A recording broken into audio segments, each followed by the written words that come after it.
And just not to forget, because that's also something, the main topic of our podcast today. I'm the first woman director general of the UCI from the beginning, so in the last 120 years. And I hope that I'm still young, but I'm the youngest ever as well. And so it has not been easy to be respected, to be considered as a woman. Now it's of course easier because my position is very important, and people do respect me. But it was also a journey to be respected in cycling in the UCI and among stakeholders. And I really encourage every woman to stay strong, to stay self-confident, and everything will pay in the future. And yes, that was my experience. And I really encourage every woman to keep on working hard and to show that we are, as and maybe more competent than some men, and never give up. That's the main point as well. From Peloton Magazine, this is Aérogramme Talks, presented by Pinarello. We have a great show this week from our partners at Voxwomen. Journalist Hannah Walker talks to the Director General of the UCI, Amina Lanaya. It's a great conversation and includes the question, will there ever be a women's Tour de France? Hello, Amina. Thank you very much for joining us on the Voxwomen Cycling podcast. How are you? I'm fine, thank you. It's a pleasure for me to be here with you today. And I'm sure you've been very, very busy whilst a lot of people have been quite quiet over the current pandemic. I'm sure your job has not stopped at all. Actually, it was very challenging and very tough to manage, yes. But we have been able to deliver, calendars to resume the competitions very soon. Actually, it has already started last weekend with some races in Belgium. And the UCI World Tour for men and women will resume as from the 1st of August. So we have been working very hard, but we are happy with the results and the outcome. And I'm sure it was very challenging at some point, wasn't it? It is very challenging because it's not about only, road cycling, men or women. It's all the other disciplines. It's also the postponement of the Olympic Games, which has a major effect on our international federation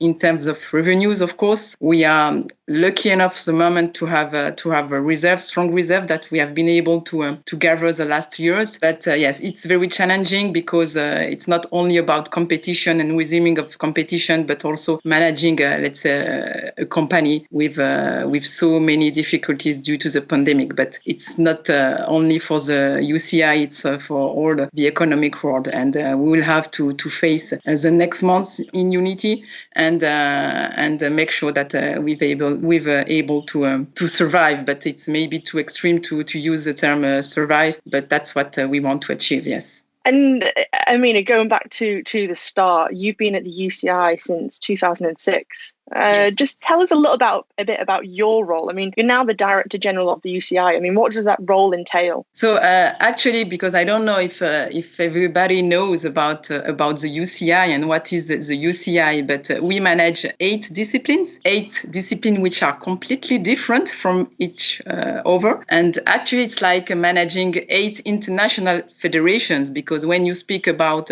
road cycling and indoor cycling, it's completely different. And that's also what is difficult, because we need to maintain a common base, which is cycling. And but that's the reality, that it's complex and every day is a different day at the UCI, and I think it's the same for every employee. And on top of that, we also manage and we run the UCI World Cycling Center, which is an elite coaching and training center funded by the UCI. We are one of the only international federations to have created such a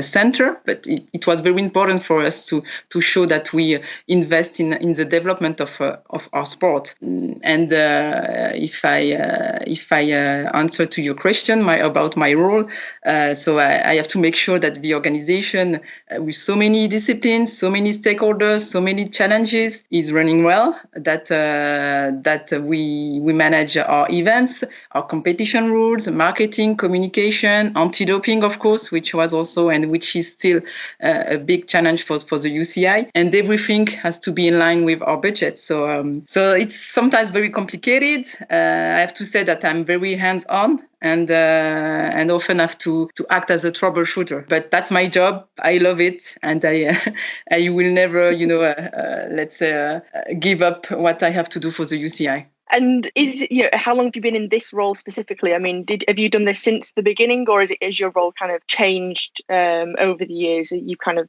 moved up, or? So I've entered to the UCI in January 2006, and I've started as a lawyer in the legal services of the UCI, and it was from 2006 until 2013 that I was working for the legal services. So it was my main role within the UCI, but it was also during this period that I've learned a lot about cycling, about the organization, about people. And and I'm grateful as well that I had this opportunity at that time. It was by pure chance that I came to the UCI in 2006. I was working as a lawyer in a law firm in Lausanne, and I used to work, in small firms in Paris as well. And I wanted to, let's say, expand my activities. And being in Switzerland, the home of the International Olympic Committee of many international federations, I applied for this ad from the UCI in 2006, and I don't regret it at all. Certainly not. I mean, it's certainly been a journey over the years, hasn't it?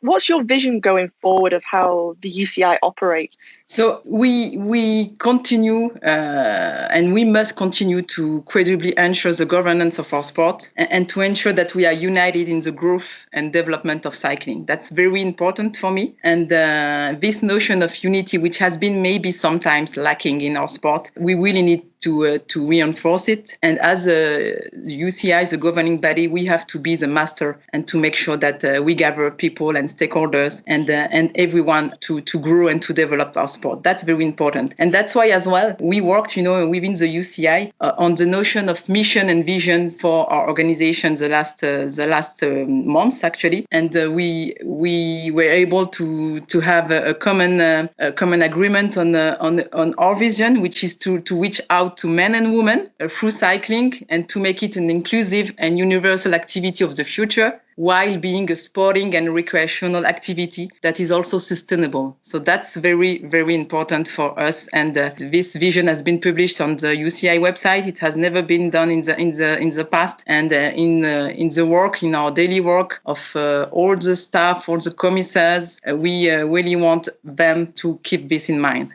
What parts of the business report to you? I mean, you obviously, have a very, very senior role, which is, it is rare to see, a female in a world governing body, in an international federation so high up. So who reports to you, Amina?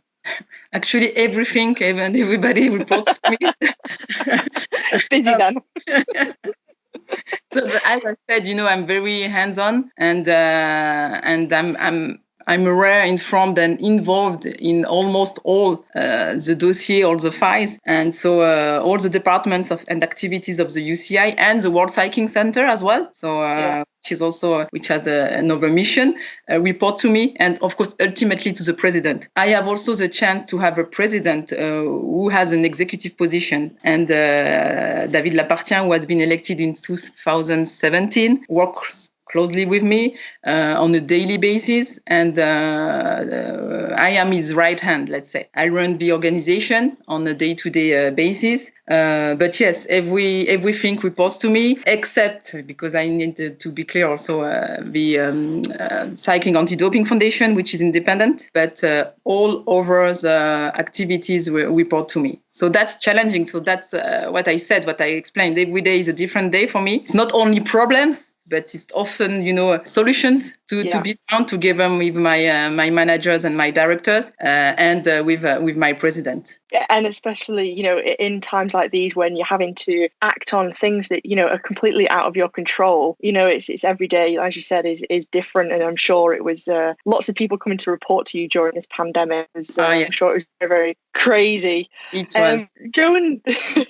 And just not to forget, because that's also something, the main topic of our podcast today. I'm the first woman Director General of the UCI from the beginning, so in the last 120 years. And I hope that I'm still young,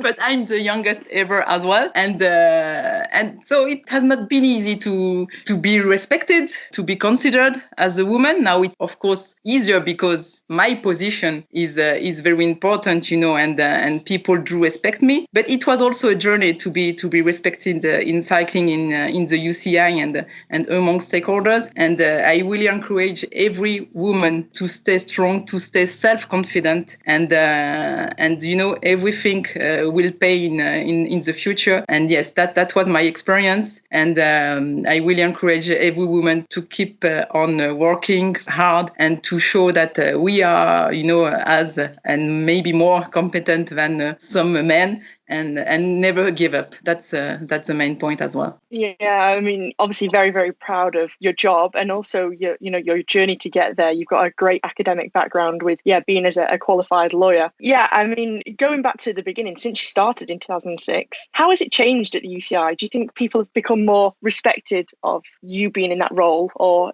how do you see it envisaged? So actually, the UCI itself changed a lot. So since I arrived in 2006. As I explained, in 2006, we as a federation had a lot of problems at all levels: doping, conflict with stakeholders, credibility. It was a tough period. But today I'm proud to say that we are a federation that is respected and listened to. And that's a big and a major change for me, in the last years. So I'm very proud of it. Yeah, and I think even for me, even over the years, you can see big changes in women's cycling, which is great. And, it's obviously there's lots of work going on behind the scenes, that are in process. But let's just talk a little bit on women's cycling. You're a key pillar to the strategy at the UCI. I mean, what's the long-term aim for women's cycling there? So we want, of course, to continue the growth of women's cycling across all disciplines, to reach parity, to give it better visibility, and ensure that athletes can make a safe living from their activity. So that's also really our goal, our objective.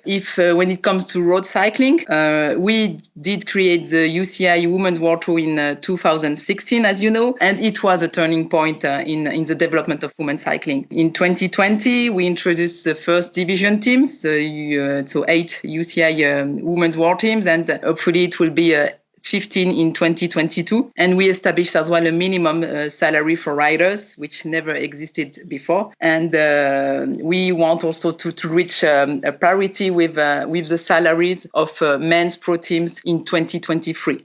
So that was for road cycling. So beyond the sport, we also provide, and we want to provide more opportunities for women wishing to join team staff. And it's very important for us, also to train women to become coaches, sport directors, mechanics. And this is a work we carry out, with the UCI World Cycling Center, because as I explained before, it's a training center, not only for athletes, but for all the professions of cycling. And the UCI do provide scholarships for women to become coaches and sports director. In the past few years, we've trained over 100 women coming from the 5 continents to enter the professions of coach, sports director, and mechanics. So when it comes now to governance, so we are striving to ensure that there are more women in all bodies. So I'm not a good example. I'm the only woman, let's say, together with Katharina Nash and Tracy Gaudry in the management committee of the UCI. Out of 19 members, it's not a lot. That's why also we changed our constitution to have more women representation in our bodies. So in the UCI management committee, but in the continental confederations and national federation level. And all the continental confederation are approving now their constitution, so in 2020, to respect this women representation in the management committee and in also the voting delegates to the UCI. So it's a big step. We are coming from very, very far, but we keep on working on this very important area. And again, personally speaking, it's very important and very close to my heart to make sure that we can have more women in the governance of our sport and of the UCI. And finally, but very importantly, we want cycling to be a sport where athletes feel confident and safe, and especially, women. And that's why we are working to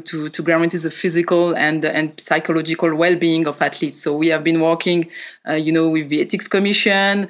We have some ethical principles which are now recognized by teams. We want also to put in place a whistleblowing platform on our UCI website to make sure that, women and athletes in general can secretly and confidentially talk about their problems and make sure that we do something about it. It's very important that they feel they are listened to. And that's why also we worked with experts like the Sports Resolution Company. That is a topic which is very important. And, the Ethics Commission is composed of lawyers. They are not, used to speak to victims, and that's why also we invest in working with this company to make sure that we handle the problem and properly, but we will continue, and we have more work to do, and that's very important for the UCI. Yes. Yeah, definitely. I mean, this was going to be one of my later questions. I mean, about the safeguarding of women in sport and kind of what you are doing, and it sounds like what you are putting in place is.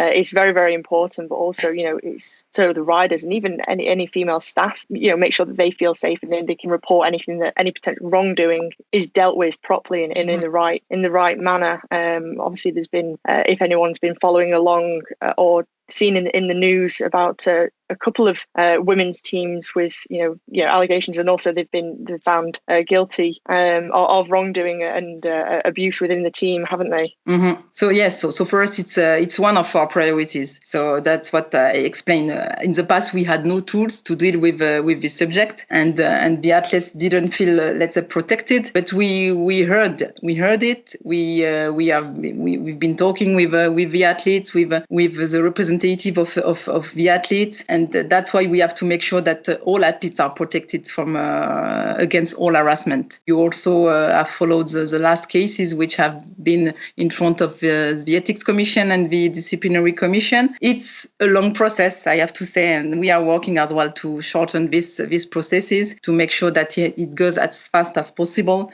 and that these people leave the world of cycling because of their wrongdoings, and that the athletes themselves can continue doing and cycling, because often because of all these wrongdoings we have many athletes giving up cycling, and that's a shame as well. And as I explained, we do want, and we are investing in investigation capacities and to have also a fast process. Yeah, definitely.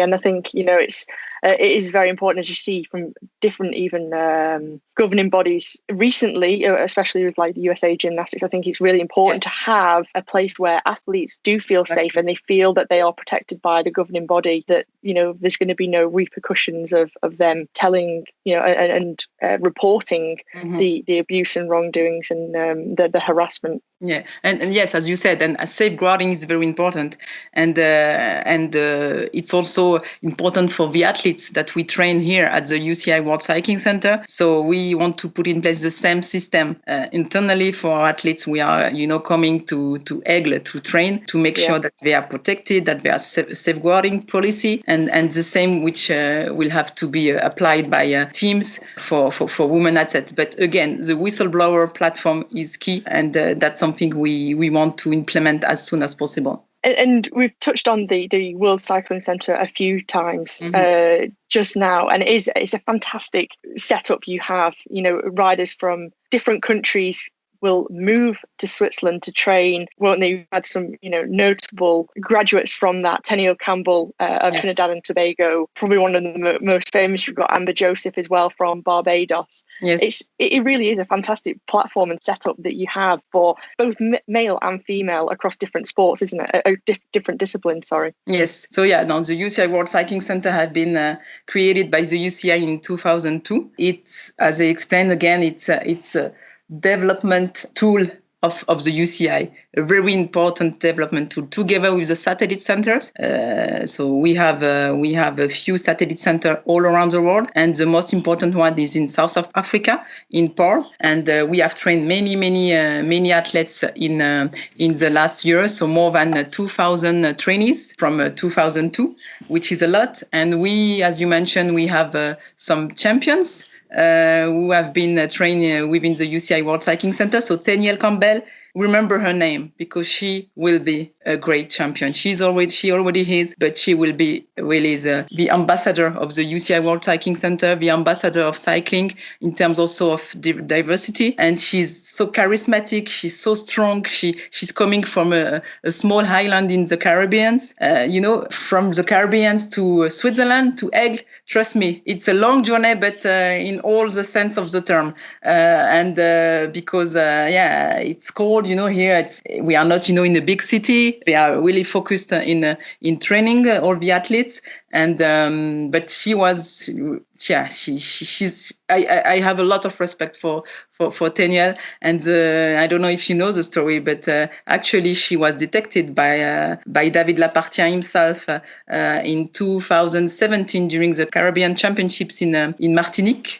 And they said, look, I would like you to come to the UCI World Cycling Center because he was so fascinated by her talents. And she came a few months after. But it's a beautiful story. She's really, let's say the example for us, being an athlete coming from the other part of the world, being a fighter, and of course she's so talented as well. But we are following her, and we want her to develop her career. And now she's within an Italian team.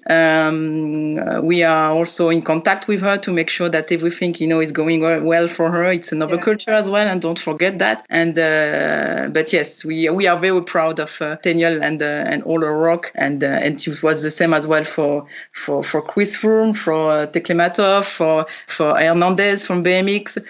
So we have so many champions. We have a trend with the UCI World Cycling Center. Yes, so impressive when you start to look back at the names who've come through there, and the achievements that they've gone on to get during their career. It's really truly special, and Tenniel really does have a special personality as well. Her confidence and of herself, and what she knows what she wants to achieve. She's not keeping it quiet from anyone. I think it's truly incredible. Yeah. Recently, Women's Paris-Roubaix was announced, which is another highly exciting thing on the calendar, and it was. I know there was so much great feedback from fans and media and riders. It really was welcomed, wasn't it?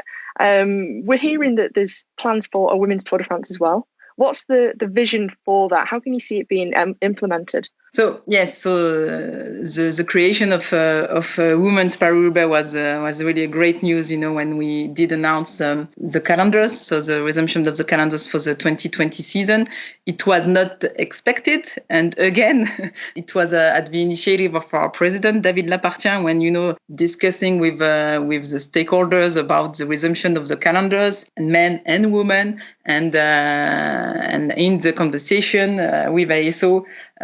This was requested by David Lapartien. So it comes from the UCI because we know that Paris-Roubaix for Women's Paris-Roubaix is an exceptional opportunity for the development of women's cycling. I also have to commend ASO's cooperative spirit because they were not obliged to do so. They had also to make some how would you say that sacrifices, let's say, or to some investments to add this race to the calendar. But at the end, everything is possible, and we really want to maintain this event as part of the series for the future. It can't be only a one-shot edition this year, and we are pushing, the UCI to make sure that it will be now, in the calendar, let's say forever. And we are also in discussion, yes, with ASO to organize a major stage race as a Tour de France. Maybe not exactly as the same, but yes, we are discussing with ASO because we think it's very important to have such a major stage race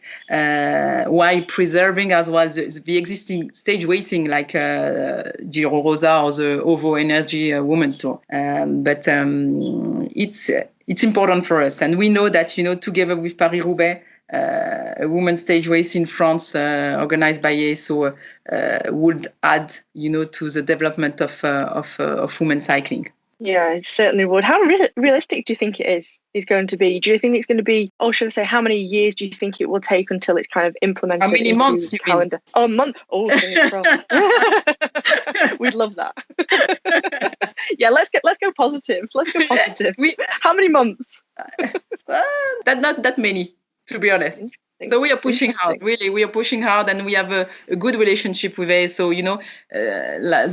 During this crisis, the good thing as well is that we have been able to work together with many stakeholders in a view to find solutions. And I really have to also to thank the collaboration of the organizers, the riders, the teams, because we were united to find solutions, because this crisis is beyond any other problems that we have in cycling, and it has enabled us to also to strengthen our relationship with some stakeholders, and it will be beneficial for the development of cycling and here for the development of women's cycling. And we have also the demonstration with the creation of this women's Paris-Roubaix race. Do you think during COVID-19, yes, during the pandemic, that because obviously there's been no other races on, so the calendar hasn't gone on as it normally yes, would have in yes, 2020, yes, do you think, given yourselves at the UCI and stakeholders and the ASO time to really work together now to sort of create the Women's Tour de France and also Paris-Roubaix to put it on in October? So yes, I think if there was no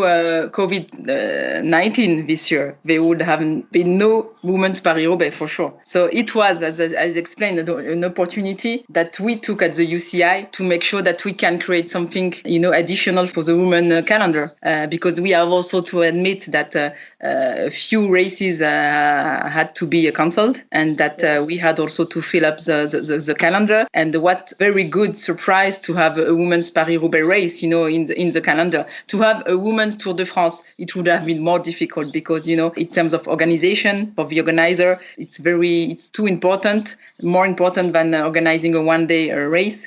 But yes, it was an opportunity that we took over, and it's just the beginning of all the discussion we are having with ASO and other organizers to create more races for the women circuit. And when a new race or stage race or prestigious race comes onto the calendar, what does it take to bring it onto the World Tour calendar? How do you ensure that there's no clashes? Because unlike the men's World Tour calendar, there is clashes between World Tour races, but within the women's, you always make sure that there's never an overlap. So that's the job of the UCI, because we receive requests from organizers, to organize their race sometimes at the same time of another, but we have to be strict. And it's very important for the development of the UCI Women's World Tour calendar that we always do whatever is possible to avoid any overlapping. That's a key point in the UCI Women's World Tour calendar. So that's just discussions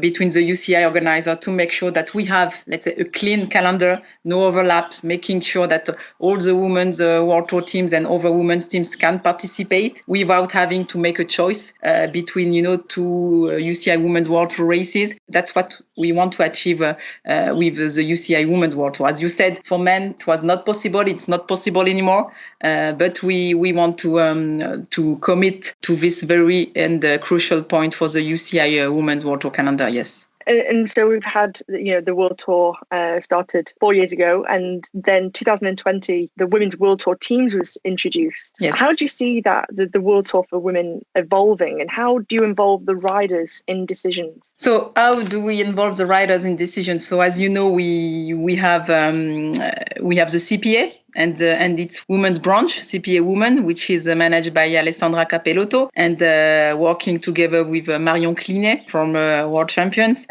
So we have a very good relationship with the CPA Women, working closely together. And the last months also have demonstrated that our relationship is very strong. We know as well that they have been and they are working with Cyclist Alliance and with Marianne Vos, who is a representative of the UCI Road Commission and the UCI Athletes Commission. And we are also in contact and direct contact with key riders like Ashley, like Audrey, like as I said, Marianne. And unity, is even more important in women's cycling because it's more fragile. And we at the UCI will always welcome any input if it's positive for the development of the sport. So we encourage, everybody to work together and to come to the UCI and to give us any feedback that they have, from the bunch and from the teams and from the day-to-day, life. That's how I like working. I want the UCI to work, and we have also, in women's cycling to show the example. Yeah, definitely. It's great to see such champions involved with, giving their views as well, like Marianne Vos, and probably one of the greatest female cyclists, if not the cyclist in the world. We saw a few points made from the Cyclists Alliance that, yes. they do represent the majority of rides, but it's only ever really like the CPA and the CPA women involved in discussions or decisions. How come all the rider commissions aren't involved? So we work with the CPA women, but we work as well with Cyclist Alliance, and we know that they work together. So that's the most important for us, The outcome is most important than the process to achieve to the outcome. And again, as I explained, for us, we welcome any kind of feedback if it's positive for the development of the sport. It's not about the number of riders who are affiliated to this association or this other. We know that there is a goodwill from Cyclist Alliance and from CPA Women to develop women's cycling, and that's the most important for the UCI. Yeah, definitely, I agree. How do you see women's cycling remaining different from men's cycling? Although there's some equality issues, we do have a good and terrifically exciting racing, and it's different. It's a different dynamic to the men. How do you see it remaining different? So actually, we don't look at things like that at the UCI, comparing and dividing. We want to develop cycling in its totality across all disciplines, regardless of genders. But we also have to take into consideration the experience of men's cycling, and what we want to achieve is to offer a maximum of opportunities to cyclists, men, women, from all the disciplines to ride and live from their passion. So the existence, for example, of Paris-Roubaix is a good example actually, because women cycling can make use of existing men races. So that's the advantage of having double events in this case of the monuments. Yeah. After Liège-Bastogne-Liège, but on the other hand, we also have this opportunity in women's cycling that we have standalone events, very popular races, and these two models coexist in women's cycling, and that is the strength of women's cycling, because they are complementary and they contribute both to the development of women's cycling. Definitely, and I think it's also important to support those other races that have been standalone women's events for many, many years, exactly. And to also support them for what they've also done and contributed to women's cycling. Exactly. And that's why, the crucial point is to avoid any overlapping in the UCI Women's World Tour. We really want to commit to maintain this condition, and organizers and teams, but organizer now they start to understand it, but it was difficult because we have events in women's cycling which are organized by a men's organizer, and they don't understand why they can do it in the men's circuit and not in the women's circuit. So, but now they start to understand, so it's easier. Yeah, definitely. And during COVID-19, what's been the impact, do you think? Do you have any concerns over some of the plans that you perhaps had and they've come to a halt? Or are you quite positive and confident that actually now going forward, you can really make an impact and sort of catch up, I guess? So when it comes to the UCI, so as I explained, it's a challenging period because there will be financial consequences for the UCI. We depend as well on the Olympics next year. I hope that they will happen. If not, it will be another discussion. To be honest, more problematic. But for the time being, we had strong reserves. We gonna be able to continue many projects, not all of them, but women's cycling remains the most important project that we want to develop, and we will not sacrifice women's cycling because of this pandemic. So that's, let's say, the key point from the UCI. Now we know that some organizers, they had to cancel the event this year, for example the Over Energy Women's Tour, due to the pandemic, but we have succeeded to establish a solid and varied series in 2020, and we are optimistic for the future. We welcome the comeback of the Prudential Wide London Classics in 2021. Yeah. Concerning teams, they have been struggling, it's true,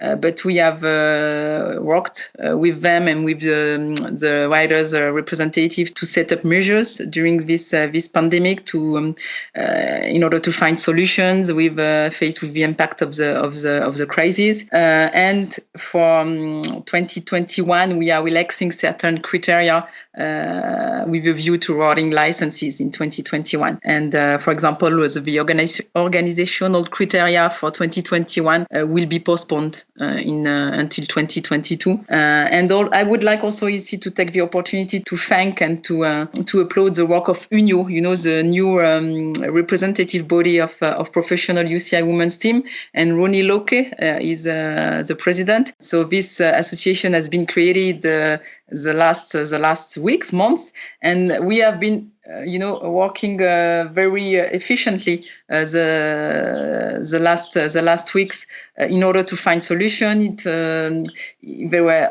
always proactive, constructive, proposing solution as well, and really it was a pleasure working with them, and I'm convinced they will play an important role in the professionalization of women's cycling in the future. Yeah, that's really great to hear that, even they're so very new to being as an organisation that actually, since their inception, they've been playing a vital role, which, it helps everyone out, doesn't it? A few last questions now. With the reforms to the World Tour, what's going to be done to ensure that racers do have 45 minutes of the live TV required, or will that be relaxed for the time being, or is that going to be more prevalent? So not at all. So the current context, we have no impact at all on this requirement for obtaining the UCI Women's World Tour license. So this 45 minutes of TV broadcasts are still relevant, and I can already tell you that that many organizers will be showing more than 45 minutes. Fantastic.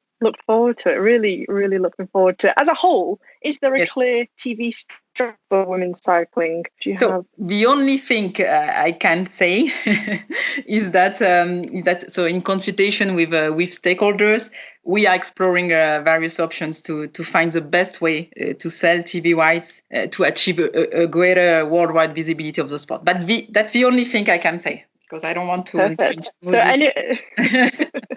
So anyone listening, we do have something to really look forward to, and we will be seeing women's cycling back on the TV. I'm very, very excited about that. Amina, really thank you very, very much for your time. To round off, what is the thing that you've been most proud of whilst working at the UCI? Do you still have an hour? I do. I certainly do. As long as you've got an hour, I've got an hour.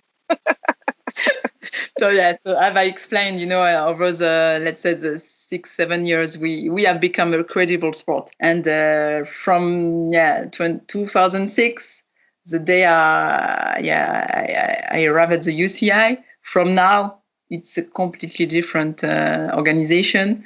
We are recognized and respected as a very good international federation with a good leadership, and not only within cycling but also in the sporting movement. So the first thing, of course, because it is crucial for our sport. It's the fight against doping.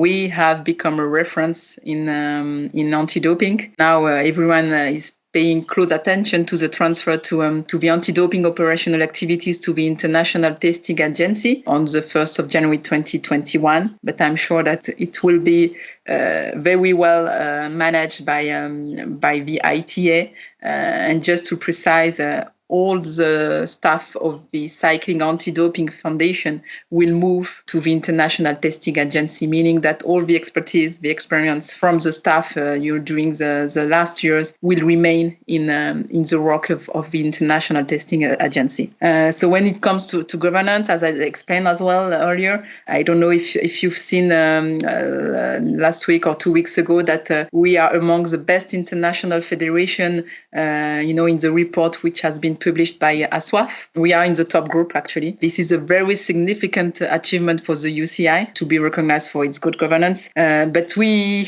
have worked a lot to reach this recognition. We have modernized our management, our procedures. We also have received the UCI's the first level of EDGE certification for its internal governance in terms of men-women parity, and we want to reach the next level in 2021, and it will mean equal pay for men and women, and that's very important because as the first female director general of the UCI, I want women working for the UCI to be paid as much as men in the UCI, and that's for me essential, and I'm particularly proud of this achievement. Now on the sporting side, we have our historical disciplines in the Olympic sport program, but we will have as well a new discipline, the BMX Freestyle Park, next year in Tokyo. Yeah. And that's also important that we open up our portfolio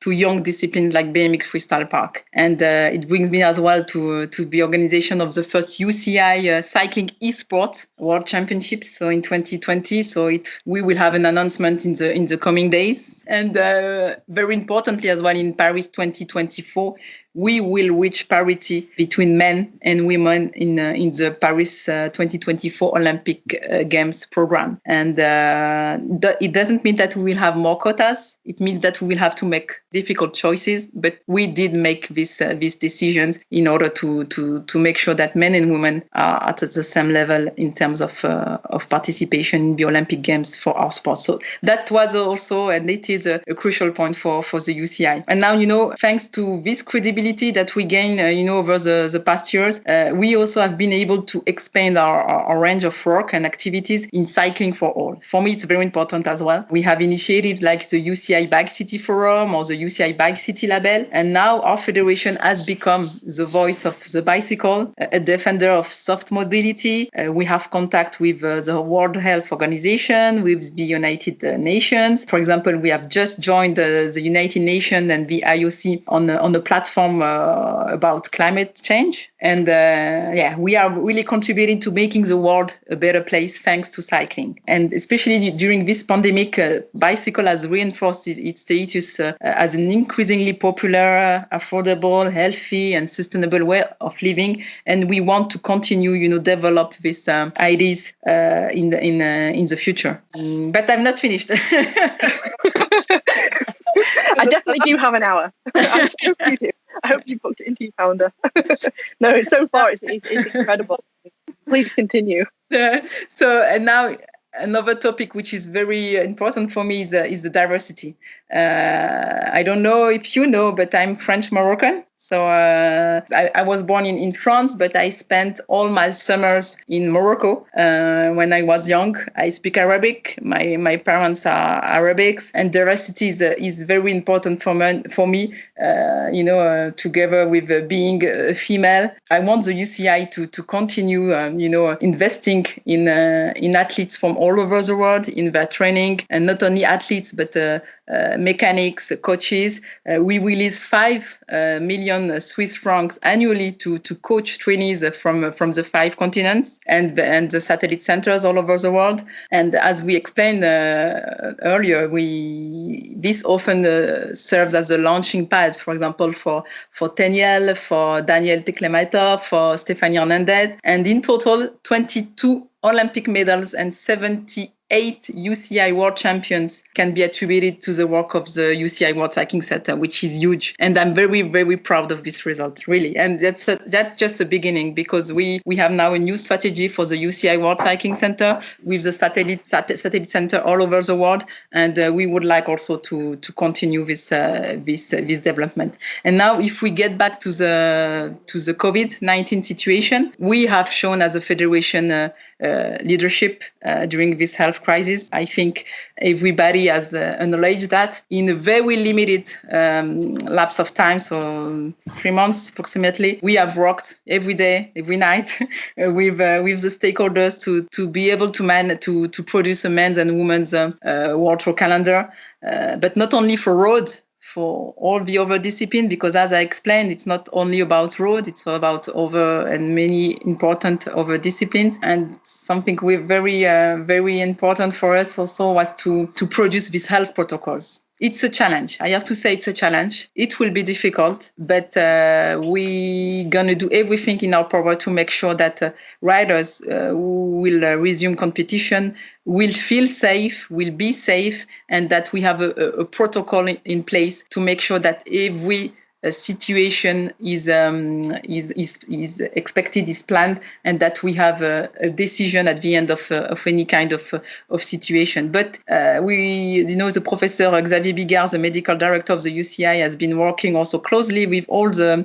cycling families, IOC, AGCP, CPA, men, women, and we are receiving every day a lot of feedbacks, questions. That's the main challenge currently for the UCI to deal with, and but we really want to make sure that when the UCI World Tour men and women resumes, that everything is in place. So as a conclusion, there's always more to be done. There is the will to have even more results, more development for our sport. And it comes from the president, from myself, from all the staff at the UCI. And we really want to also to tell everybody that we want to work together to be united, to protect our sport, to develop our sport, and to make sure that cycling fans or just people like in the street come into our sport because the values of our sport are beautiful values, and that's why you want to communicate all together. So it's a collective success, and that pays tribute to our sport. So everything is due to this restored reputation that we have been able to build up, the last year, and now it's important because it's also easier to work with when being respected and listened to. Yeah, it certainly is. I mean, it's truly incredible what you're doing, what's been going on behind the scenes, whilst a lot of people have if they don't understand what's been going on, but it really truly is. It's a beautiful sport. It's a beautiful hobby for people to do. It's fantastic to watch the races, whether that be road, track, BMX, mountain biking, cyclocross. It really is a fantastic sport, and I think what the UCI are doing and going forward, and how actually things have changed over the years, it is brilliant. And thank you very, very much for your time, for coming onto the Voxwomen Cycling podcast. We really appreciate it, and also getting your views and your thoughts as well. I think it's brilliant having you at the helm as Director General, Amina. Thank you. Now, for me, it was a pleasure, and I've been open and transparent, and I'm available if you have any other a podcast in the future to organize with me, just as an update of what happened between now and maybe in 6 months. So no, it was a pleasure for me, and again, let's work all together to make our beautiful sport even better. Yeah, definitely. 3.5 weeks until the first World Tour race at Strade Bianche. I personally cannot wait, and whether you'll be there or not, hopefully I will we'll get to meet you in person. It's been fantastic to speak to you over the last hour. And fingers crossed the rest of the season is a success. Thank you. Thank you very much, Anna. Thank you. Well, there's certainly many plans in the pipeline, isn't there? And behind the scenes, there's lots of hard work going on too. So wonderful to get this insight from Amina, and it certainly gets me excited looking ahead to the future. I hope you enjoyed that episode just as much as I did. We want to again thank Penarello for supporting Aérogramme and also encourage you to check out our award-winning magazine at pelotonmagazine.com.